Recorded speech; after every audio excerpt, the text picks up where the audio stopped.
So this is Tool Warble episode 2. I had a few requests for doing an episode on clamps, but I thought that might be a little boring by itself, so I'm going to do assembly, which will include clamps in a moment. As you can see, I use a wide range of adhesives. Primarily I use Type 1, and I've tried a few different containers for it. I do use a fair bit of Type 3, particularly when it's a bit chilly or when I need longer open time. I don't tend to do anything that needs to be waterproof. However, it's nice to have that on hand. Usually I'll just use Type 1. It's cheap and cheerful, works very well. Have this roller, glue bottle roller. The roller part works great and the glue just peels right off, so that's wonderful, but the actual glue dispensing doesn't work great out of it, so while there's glue in there, I rarely use it. I did try using a polypropylene sauce bottle, and that works great. The softer plastic than on the Type 1 bottle itself makes dispensing glue really easy, so that was good. Then I got a Glubot. While they are a little bit more expensive for a glue bottle, they are significantly better. You'll apply a lot less pressure, or a lot less pressure is needed to dispense the glue. They're convenient and refilling it's easy. You just take the lid off the top there, and you can get the big bottles of glue into that, and it's very clean. It's about, I want to say $9 or something from Timbercom. I'll put a link in the description below. I will probably end up getting a second bottle for Type 3 so that I don't have to use the actual Type 1 bottle, as it is garbage. Another glue that I've been getting into, though I'm not sure how many times projects have come up on the channel that I've been using it, is Type 1's liquid hide glue. In Australia we don't have old brown glue, I think it is, which is regarded as a better product, but as I said, it's not available. It's kind of on the pricey side, but when you have a lot of joinery to glue up all at once, this can be a real lifesaver. For example, I think it was 20 dominoes going in at once because of the extremely long open time and the very forgiving nature of hide glue. This was great. Eventually I'll look into hot hide glue, but that's further down the track for me. The other type of glue that I use a fair bit of is epoxy. Now I've got the West Systems slow hardener, and that is again for situations where I need a really long open time or possibly involving end grain, or for filling in like knot holes and sap veins and that sort of stuff. If it's in a sap vein or even a knot, sometimes I'll mix that with this West Systems 502, the black pigment, which can be added to most epoxies just fine. And that's an opaque colour rather than transparent, and makes it look a lot less like epoxy. Sometimes I'll use that clear and that looks great too, having that sort of honey colour. The other epoxy I use is the Rapid Cure H90 and R90, the resin hardener. 5-minute epoxy,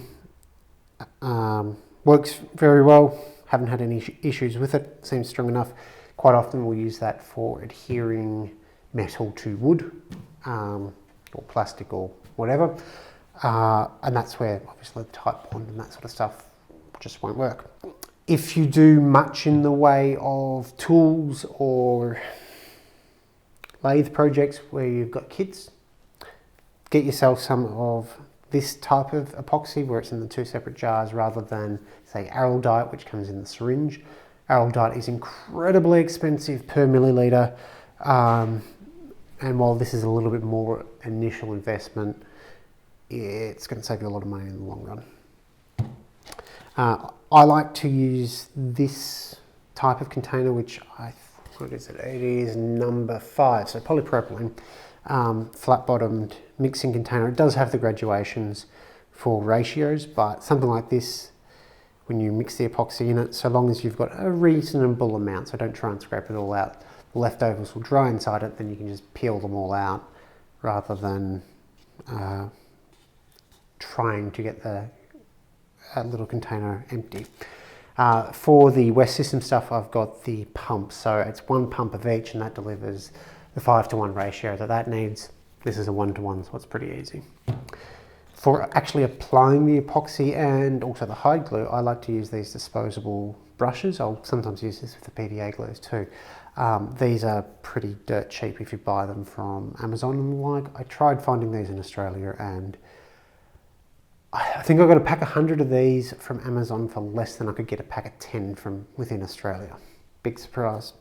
Anyway, acid brushes, flux brushes, depends on the local lingo.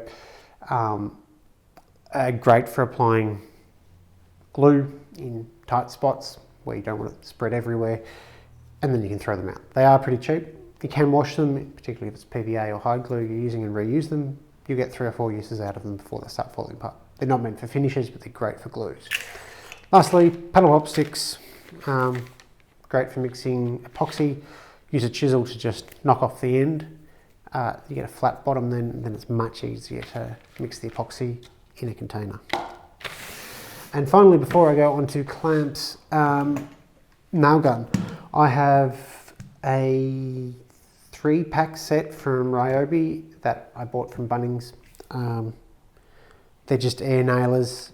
They were $149 for the pack of 3, which was, what's this, a CI?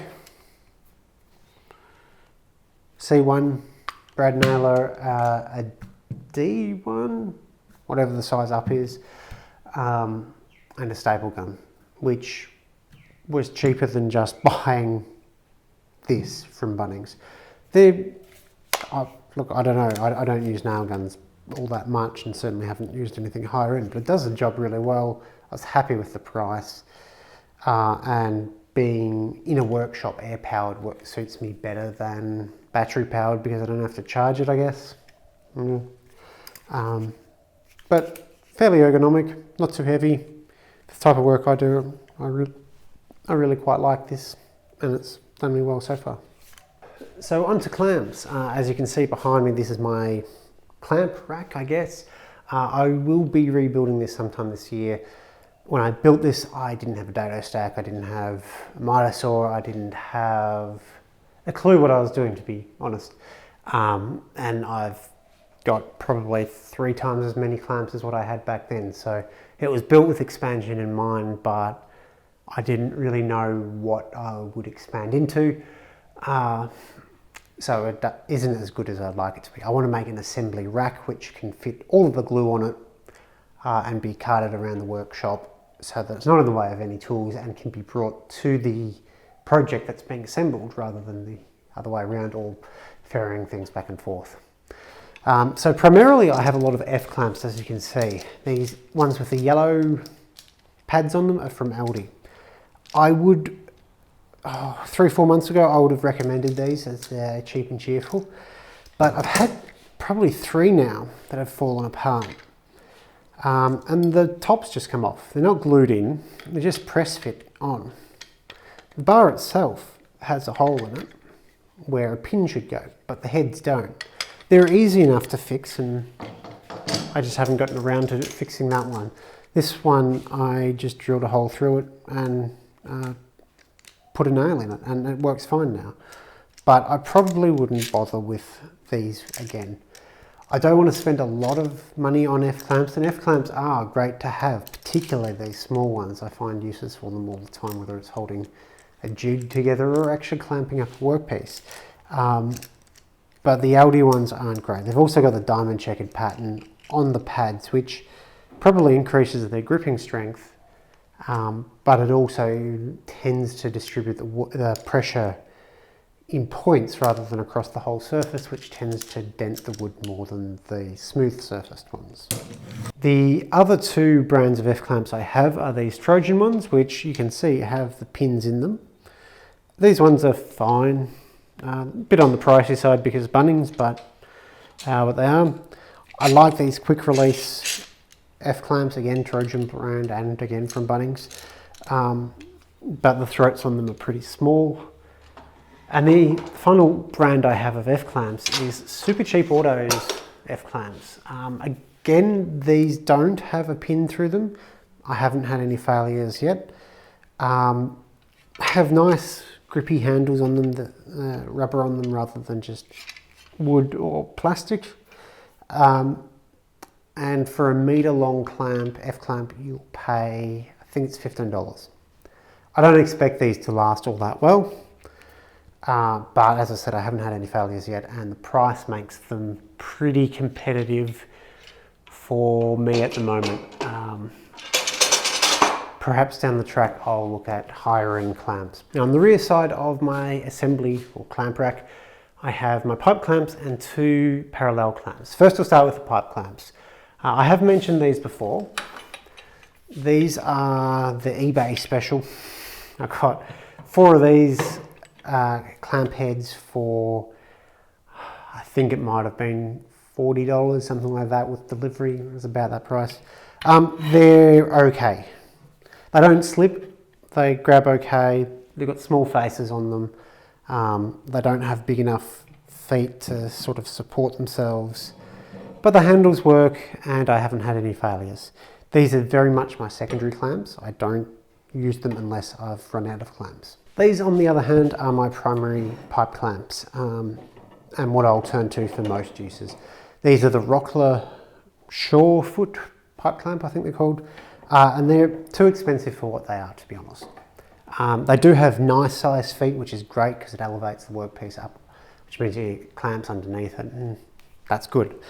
Most importantly, it means that the clamp doesn't rock back and forward because it's got nothing to keep it from rolling over. They don't include the plastic pads, which are a piece of crap anyway, so they're another expense. So that's where Rockler and Carbotech are ripping you off on that.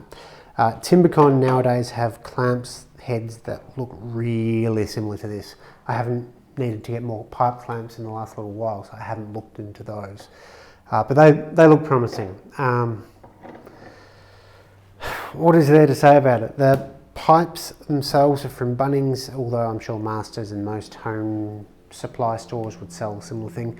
They'll be sold as either 19 or 20 mil pipe, but they are 3/4 inch threaded pipe, which any pipe clamp head should fit onto, other than obviously the 1/2 inch variety. And that means that I can extend these clamps out as long as I need by just buying a coupler. So these are gal pipes. I don't know if we have any other type of pipes like the black pipe in Australia that are readily available. Anyway, hook up one of these to the end and suddenly I've got a 2.4 metre clamp, as the pipes are sold in 1.2 metre increments. So for the big table glue ups, these have been a real lifesaver, as sash clamps are just too expensive in pretty much any size, but particularly once you get over that metre mark, sash clamps are horribly priced. So the final type of clamp that I will talk about is this parallel clamp. Now, as you can see, it's either a Jet or a Bessie ripoff. It is not the actual real deal. This was from McJing. These are half the price of Bessie in Australia, so this would be the 1 metre variety, 1.2 metre perhaps, and it was, I think, $45. Now for a single clamp that might sound like a lot, but when you consider that the Bessie clamps are between 80 and 120 depending on the retailer, suddenly it's actually pretty cheap. These are not great quality. They are a rip-off item, a knockoff item, but these two faces do keep pretty square and parallel. They apply a fair bit of pressure. They are very easy to use, easier than pipe clamps to use, much easier than F clamps to use because, well, I can hold that up all by itself, whereas an F clamp can't do that. So I will definitely be picking up more of these, but I have no illusion as to the quality of these. They are what they are. I don't have enough money to justify spending hundreds and thousands of dollars on clamps, so this is what I'll make do with. This particular clamp, the other one's not too bad, but this particular one you can see, well, may not be able to see, that the handle's off to the side and that's just sort of bent out of shape. It still functions really well as a clamp, and I've been really happy every time I've used them. They are great, particularly if I was using it in conjunction with the nail gun. Use the two of them to, say, nail together some drawers. You can set that up easily in here, clamp everything, nail, take it out, move on to the next one. Now I do have a few other types of clamps, such as a C-clamp or a wood screw clamp or box clamps. What are they called? Strap clamps. None of those are particularly noteworthy. They're all bottom of the barrel type ones, and I don't use them all that much. The wood screw clamp I do quite like, and I do use it for holding other things rather than clamping things together, but that's fairly common. Let me know in the comments below if you have any other suggestions for the next episode of a tool warble, whenever that may happen to be. Thanks for watching.